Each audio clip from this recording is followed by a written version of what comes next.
Sombrionauta apresenta Eu, Sísifo Sinistro, Atlanta, terceira e quarta temporadas, série 2022. Antes de continuar, agradeço se puder compartilhar, curtir e se inscrever no canal deste podcast. Me explicaram recentemente que existem 4 tipos de niilismo. O niilismo negativo, que é tipo aquela rapaziada meio chata que tem bons argumentos, mas que em verdade não quer que ninguém resolva nada. O reativo, que espera que a realidade resolva por si só os problemas que o anterior percebeu. O passivo, que enxerga o mundo apenas como algo sem sentido e, portanto, sem motivos para ser alterado. E, finalmente, o ativo, aquele que o Batman cita em Batman, o Cavaleiro das Trevas, quadrinho 1986, no qual, se percebemos que o mundo não tem sentido, que então criemos um. Pensando nisso, fico me perguntando quais o meu querido irmão capitalismo deixa que os negros possam usufruir. Ou talvez eles não precisem de niilismo, porque não necessitam de sentido. Muito da existência dos negros veio do absurdo kafkiano. Coisas que acontecem no cotidiano dessas pessoas seriam facilmente temas para os piores filmes de terror possíveis da vida dos que desfrutam do pacto narcisista da branquitude, em maior ou menor grau. Van, série, primeira temporada 2021, é o melhor exemplo disso. E mais, outras produções de diretores e produtores negros têm tentado mostrar outra forma de vivência de seus semelhantes e como eles se relacionam uns com os outros, tais como nas produções de Jordan Peele, 1989, cuja última não foi tão bem vista porque tenta mostrar como irmãos negros podem sim se amar apesar de seus problemas empregatícios, e também as de Nia da Costa, 1989, as quais lembram que o mel da opressão sempre atrai as abelhas de Seth. Ambos acima invocam o horror e a ciência em suas produções. Mas existe também o que Donald Glover, 1983, invoca, isso. No decorrer dessa série, não sei se é o riso de alguém conformado ou se é o de alguém que a conformação arranca risadas. Não sei se ele é o Bergson, 1859-1941, ou o Bakhtin, 1895-1975, ou se ele é os dois. Assistir essa série foi uma das melhores e piores coisas que já me aconteceu, porque quem me apresentou disse que ela era cômica. E é. O problema é que ele era negro branco e eu não. Logo, ele ria até chorar dos episódios e eu chorava até rir, porque ele entendia as situações que ali aconteciam, pois viu várias delas, e eu as compreendia, pois havia vivido muitas delas. Esse é o primeiro ponto vendo Atlanta, 2016 a 2021. Se você não é negro, aquilo lhe parece absurdo. Se é, aquilo é só outro dia normal. Essas duas últimas temporadas pegam essa ideia, esse absurdo, que segue a mesma linha do pregonizado pelo conservador mais inovador do assunto, Albert Camus, 1913 e 1960. O absurdo que nos assombra como negros é que o improvável teoricamente se repete de maneira cotidiana. Resumindo, o que você, branco, acredita como absurdo é apenas a rotina de alguém negro. Aqui temos um humor que muda seu tom de acordo com o observador. Se você é branco, tende a achar aquilo um humor inteligente. E se é negro, um mal-estar perfeito. Nessas duas temporadas, o absurdo da felicidade no capitalismo é posto em xeque porque não existe capitalismo nenhum que produza felicidade para negros. E não só para eles. A terceira e quarta temporadas nos apresentam os nossos absurdos e verossímeis negros estudados tão lascados quanto eram antes, mas agora com dinheiro e recursos maiores do que a maioria dos negros ao redor deles. Sim, eles continuam com os mesmos problemas estruturais apesar de estarem com muito mais dinheiro do que tinham nas temporadas anteriores. Porque nas suas duas outras temporadas, essa produção se propôs a atualizar como estavam os negros estadunidenses após quase 8 décadas de seus movimentos revolucionários, e chegam à conclusão que as coisas avançaram, só que não muito.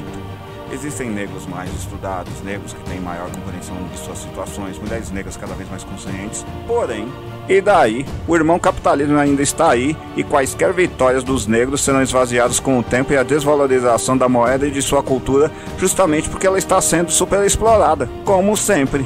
Gente como Philip Hatch, 1985, é sintoma disso.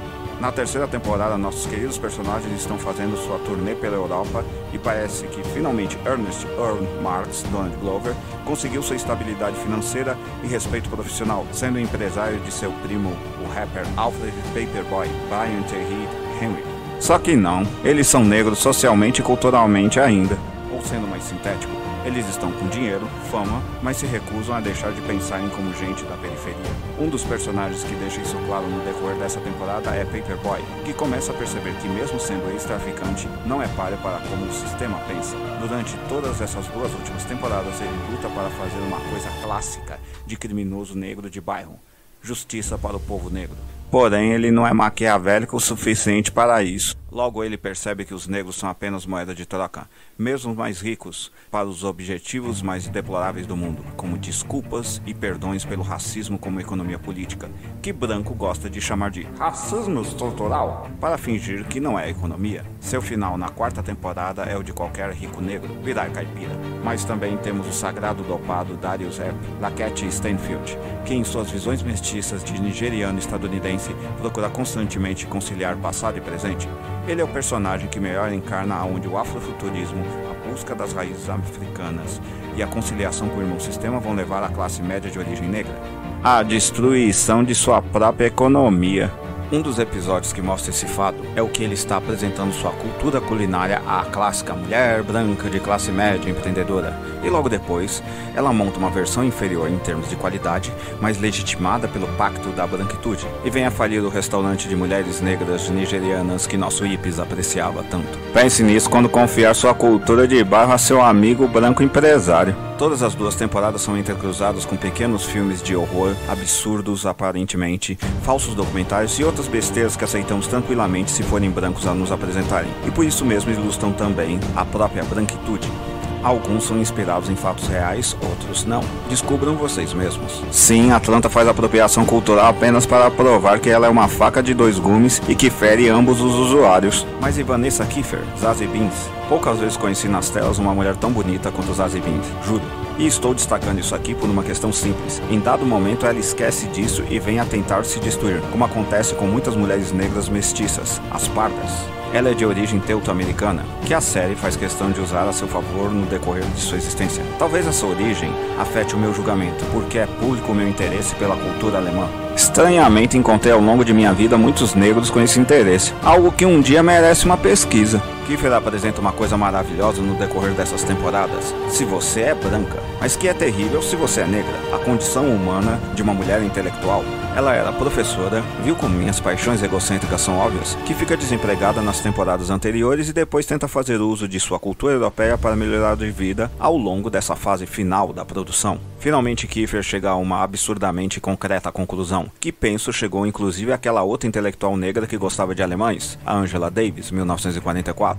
A ênfase de ser negra sempre vem de mulheres brancas quando querem desmerecer você como intelectual, e das mesmas quando a ênfase está em intelectual, é para te desmerecer como negra. Ela literalmente surta no decorrer dessas 2 temporadas e tenta emular a cultura europeia que conhece tão bem, até o ponto de anular a si mesma. Somente suas amigas negras conseguem convencê-la que ela é ela. Acreditem, ser negro, e especialmente negra, é viver com o que diabo é ser negro. E para mulheres algo como, não sei o que diabo é ser negra, mas não sou a sua negra. Essa colega tem toda uma fascinante discussão sobre o que é ser negra, intelectual, mãe e ainda ter sentimentos por seu ex, homem negro estudado desempregado, que agora é empregado homem negro. Nessa ordem de importância social mesmo. Nessas 2 temporadas há uma discussão de como ela deve lidar com sua própria identidade, algo belo e por isso mesmo patético. Sua luta contra a exploração midiática de sua filha é algo poderoso, onde se deve aceitar uma coisa simples: criança é criança, então seus quereres não são prioridades para a sua sobrevivência. Atlanta, nesse sentido, não perde nenhuma oportunidade de discutir o que a ficção faz com os jovens negros e desconfia do discurso liberal atual, disfarçado por gente mal intencionada, inclusive negra, de educação para adultos paulo-freiriana. Engajá-los em serem produtores de cultura para ser apropriada pelo capitalismo, como bem o clipe This Is America 2018 explicou tão bem. E nosso querido Earl, poucas vezes eu me identifiquei tanto com um personagem. Cada um dos episódios dos quais ele é protagonista é apresentado como um nerd negro. Tem gente que não gosta mais de ser chamado de nerd e nunca gostou de ser chamado de negro. Saibam, tomando consciência de sua participação no mundo atual. A de negociar como a apropriação cultural vai se dar. Esse é o papel que é reservado aos homens, sim, homens, negros intelectuais, o de entregarem a cultura de seu povo em modelos que possam ser devidamente consumidos pelo público pagante de maior poder aquisitivo, brancos, sendo mais sintético. Porém, Earl resiste, fingindo que resiste. Uai! Earth sabe o que está acontecendo. Sabe que se não fizer o que lhe é pedido no emprego, nenhum dos outros 3 protagonistas citados anteriormente irá dar a mínima para ele. Não importa ser íntegro, importa ter dinheiro. A integridade é só um luxo reservado a brancos e que por isso mesmo é opcional. Isso fica sintetizado numa frase dita por um branco famoso durante a 4ª temporada. Eu sou branco. E a vantagem e desvantagem disso é que eu aprendo apenas se eu quiser, ou algo bem próximo disso. Contudo, Earth tem sim integridade, a mesma de Bump Johnson, ou seja, ele é um príncipe maquiavélico negro. E qual a diferença?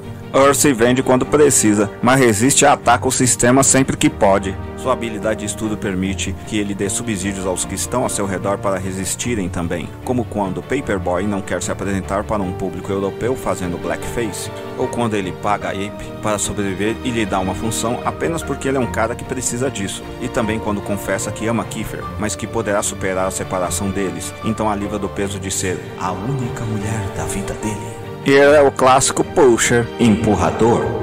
Gira para traficante de drogas. Mas o que são drogas? Espere um pouco que eu explico. Os 4 últimos capítulos de Atlanta são em verdade os finais possíveis no capitalismo para os 4 protagonistas. Não há nada para eles além daquilo. E o final, primoroso, apresenta uma questão simples e aterradora. Os negros sabem do capitalismo e suas mazelas, mas justamente por saberem disso, confiam um pouco em quem sofre as mazelas do capitalismo, ou seja, os negros. E nosso Earth sabe que é uma questão de tempo até ele também ser descartado. Tudo pode ter sido um sonho. E o que é o sonho, se não esperanças, futuros e coisas do gênero, que nos ajudam a escapar de nós mesmos? Tal qual o absurdo de empurrar pedras para o cume de montanhas ou usar drogas para outra coisa que não seja escapar da dor.